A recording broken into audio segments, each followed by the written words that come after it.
Hola faithful followers and those of you who accidentally clicked in this video.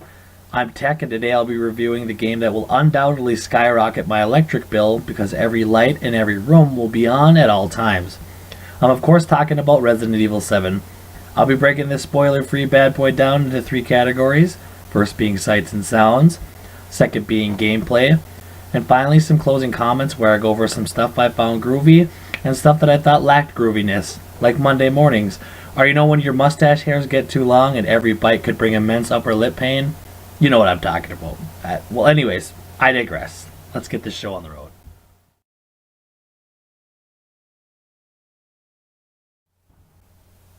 Let me start this section off with a recommendation. If you have a headset, use it.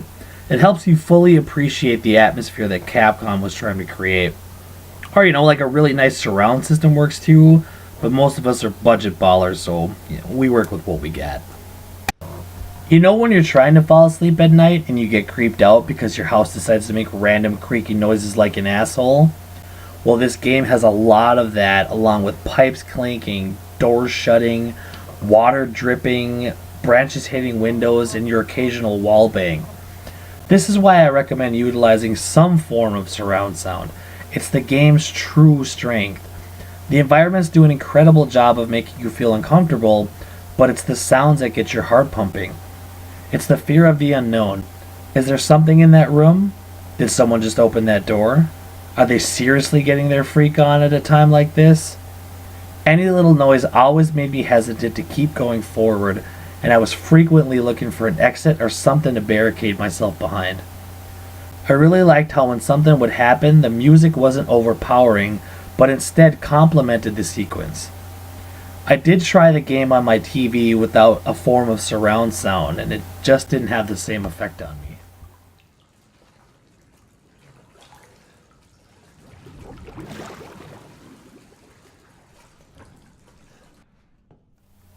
Resident Evil 7 is extremely gorgeous. Right off the bat, I was completely blown away by the graphics.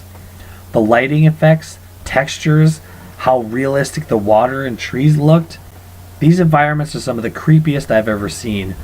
Almost every new area I strolled through felt different, and I don't ever recall seeing any rehashed ideas. The whole visually stunning and terrifying experience always felt fresh. I love how they kept the environments fairly simple instead of painting blood everywhere and placing severed heads in random places.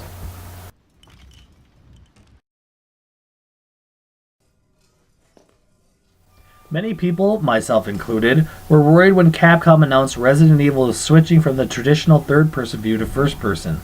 With the popularity of games like Outlast, PT, and Slender Man, I was worried this was the direction they were taking. In those games, you don't get to fight back from the things trying to kill you, and Resident Evil games have always been about finding weapons and supplies along the way to help you get through your nightmarish adventure. Luckily, I was worried for no reason. One of my gripes about the series was it stopped being a horror game and turned into an action game with Resident Evil references. Now, before any of you start planning to break down my door and lynch my mocha ass, I do agree that Resident Evil 4 was and still is an absolute masterpiece. But I just missed the old Resident Evil feeling. Capcom stated that they were returning to their roots and they made good on that promise. My first impression was that it was falling in line with the other games in its genre, but then it started to become more familiar as I made my way through. It felt very similar to the original Resident Evil with puzzles, save rooms, locked doors needing a specific key, or an item you need to find to progress. Mixing components to make items has also made a return, and I liked the variety of choices you were given, like making ammo or making ammo on steroids.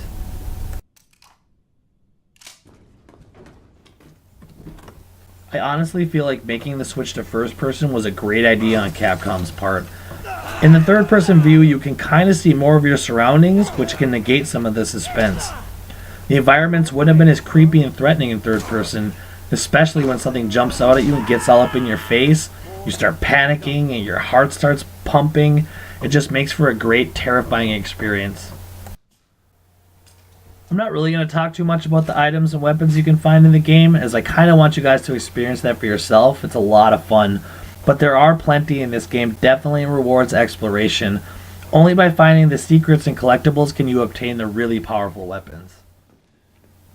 The ADS function was a little hard to get used to at first and felt a little clinky, but I adjusted the sensitivity and it started to click for me. The combat feels traditional and less like a god-awful zombie movie directed by John Woo. The enemy encounters and enemy variety were a little lackluster, but the boss fights definitely make up for it. They're some of the more thrilling, creative, challenging, and terrifying in the series.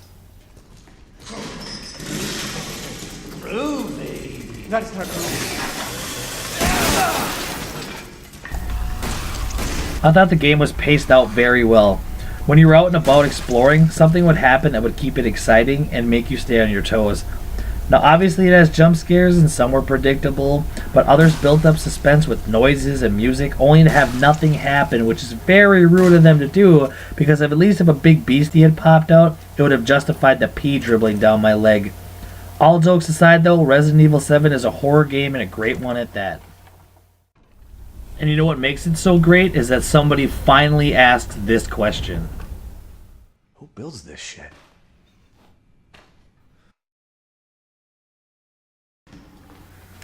I only found a few things that I didn't like about Resident Evil 7. The biggest one was it felt a tad bit too short. As terrified as I was, I still went out and explored a lot and still only clocked in 22 hours, which really left me wanting more. But there are multiple endings and difficulties, so it does have replay value. The final stretch of the game felt a little weak to me compared to the rest of my journey and all the build-up. I haven't tried the Madhouse difficulty yet, but in normal mode, the supplies towards the end weren't as scarce. At one point I felt like Arnold Schwarzenegger in the movie Commando, or any action movie he's ever been in. I did find the puzzles to be rather easy, but then again they were never really overly complicated. I know this next nitpick is going to sound weird, but the reaction from the main character during certain sequences was kind of lacking. When things started getting super creepy, it didn't seem like it affected him at all. But that didn't really take away from the overall experience, and besides, I was breathing heavy enough and screaming like a little girl for the both of us. The storyline is very solid and keeps you interested in solving the mystery of the Baker family. Sounds like the first piece of DLC coming this spring is free, and hopefully touches up on some of the questions I was left when the game ended.